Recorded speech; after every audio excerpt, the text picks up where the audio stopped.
Hello, I am Jones Apao, and I'm going to demonstrate how to create a course on Moodle 2.5, having the role of a manager.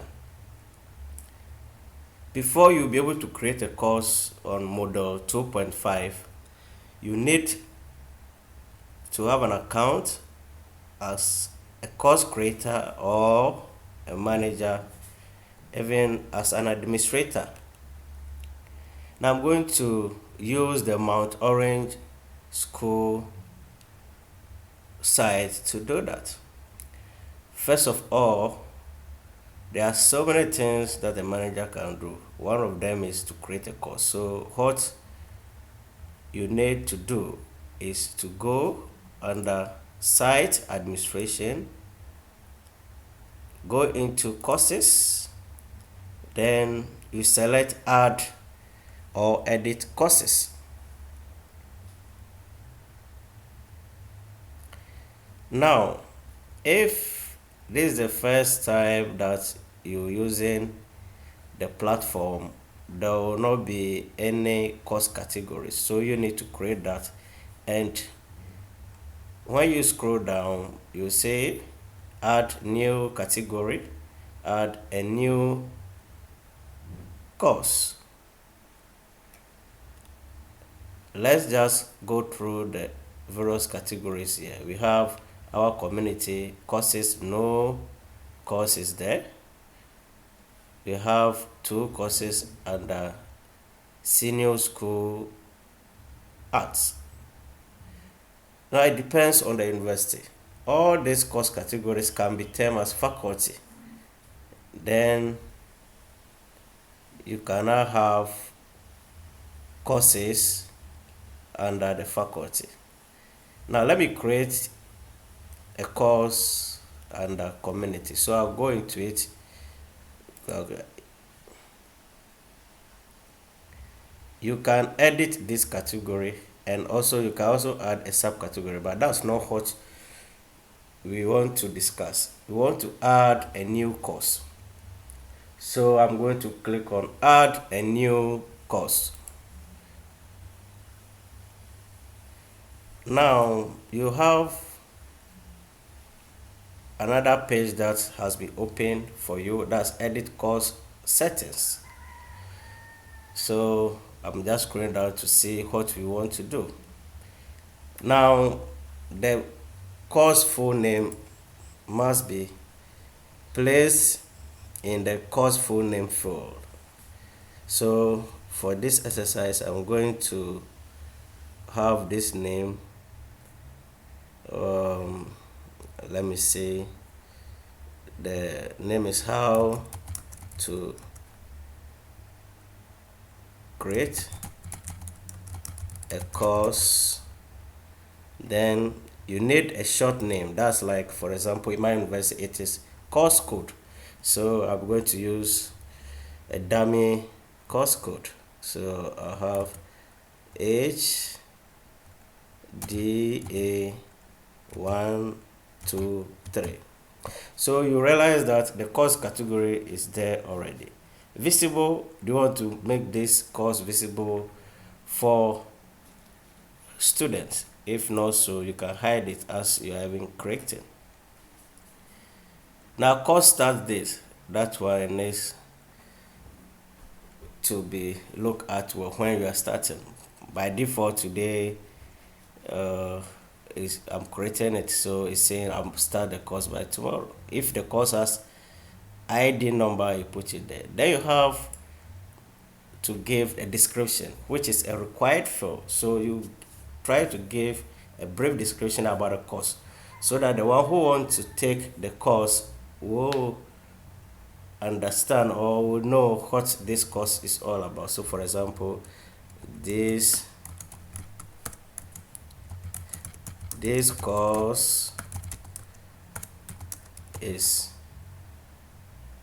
a second semester course for level 100 students, then blah blah blah. You continue. If you have some materials that you want to share to the summary, then that's where you add course summary files. You add it. Yeah, it's just like how to add maybe profile picture and the likes. Now, one more thing here. There are so many things that we'll go through, but we'll just discuss few of them. One of the urgent one is course format. Unlike Moodle 2.0, this has been collapsed, so you need to expand it to see the various items and the course format. So I'm going to expand it. Format, weekly format, that's by default. So if you want to change it to SCORM format, social format, topics format, I normally go in for topics format. The number of topics you want to do or you want to treat for the semester. Then by default, number of sections. I'll show you how to just do that. You can still edit this. By default it's 10. I will come back to change it and you see how it looks like. The heading section, that's you can leave the course layout, show all sections. Then appearance. Now first thing, do not force items present. Show grade book to student.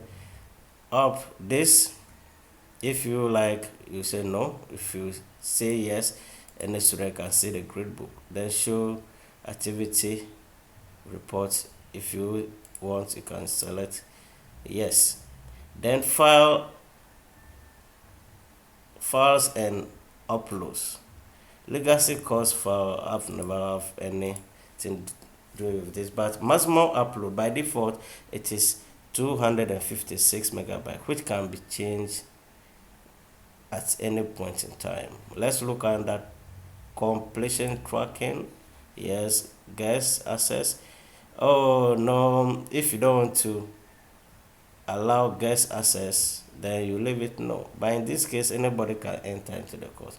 If you say yes, then you need a password that the guests also need to have. Likewise, those who are taking the course. So let's say I unmask to see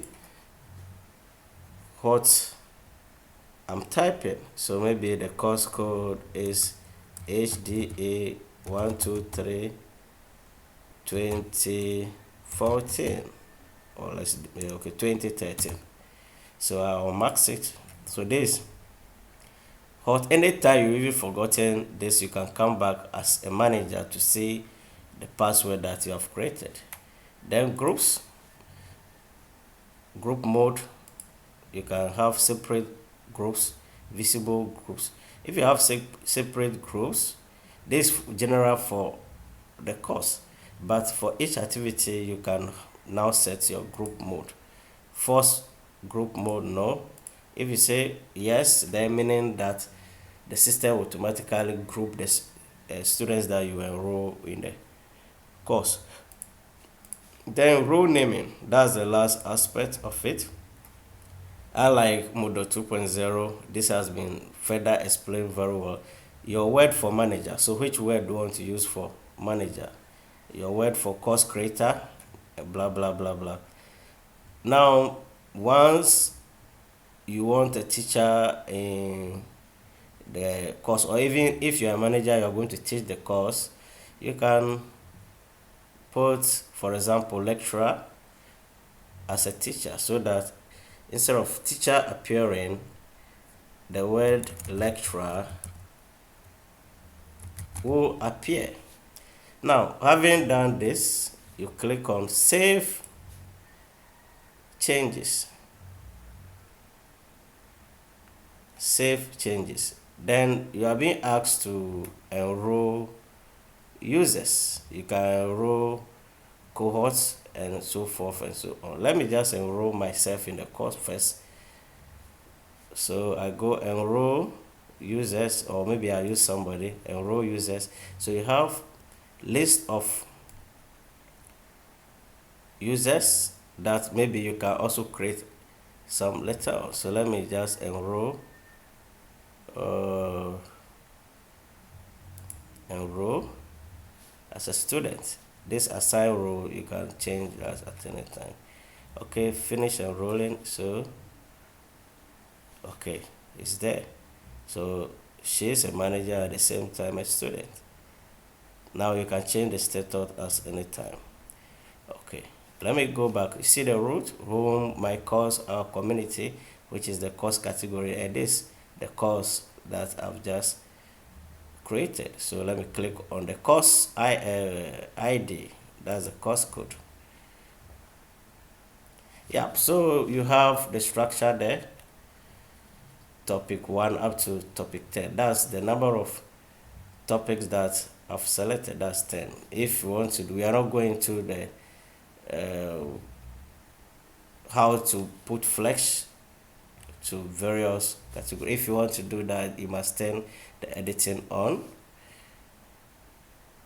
The editing must be on. Then especially uh, the format for the introductory page normally goes into the topic 0. Then maybe your topic 1 or unit 1 goes there and stuff like that. Now let's say you want to reduce or increase the number of topics. You just go back to the site administration, and in this case, unlike Moodle 2.0 where you click on settings, this one is edit settings. So you're gonna click on edit settings and you come back. If there's any mistake, you correct it, blah blah blah. You go to course formats, you can increase this to 13 or 14. Let's see. Anything that you do, remember to click on save changes. Then back, let's check. So we have now 14 topics. I hope you've enjoyed this piece. Thank you.